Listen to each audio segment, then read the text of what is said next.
พ่อแม่พี่น้องเนาะมื้อนี้อากาศยามเช้ามื้อนี้เบายูทูบเบอร์เบาน้ำสิไปเกี่ยวข้าวกินหมูได้มื้อนี้พี่น้องเอ้ยมื้อนี้พี่น้องได้ทำการกินหมูเนาะพอเท่าหน้าอีติมเนาะพี่น้องเนาะมื้อนี้ยูทูบเบอร์ก็สิไปถ่ายทำรายการให้พี่น้อง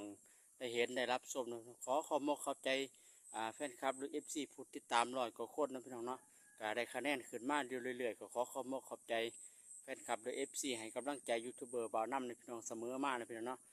ยูทูบเบอร์เบานั่งกับซีเริ่มบุญคุณพี่น้องขึ้นกันพี่น้องเลยวันนี้ก็จะได้ไปทำรายการขายคอนเทนต์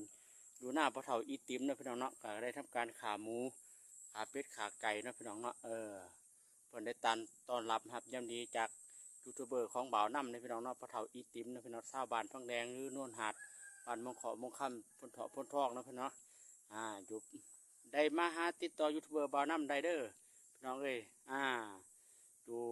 แข่งจับประซักเมืองปากเซ่เลยพี่น้องเนาะมาหายูทูบเบอร์บ่าวน้ำได้พี่น้องขอขอบใจนะพี่น้องยามเสาร์อากาศเย็นชุ่มชื่นพี่น้องเลยเมื่อคืนนี้ที่มีอาจฝนตกเล็กน้อยพี่น้องเนาะอย่างพี่น้องได้รับชมรับติดตามของยูทูบเบอร์บ่าวน้ำพี่น้องอยู่ดีมีแห้งอยู่แดงมีฮี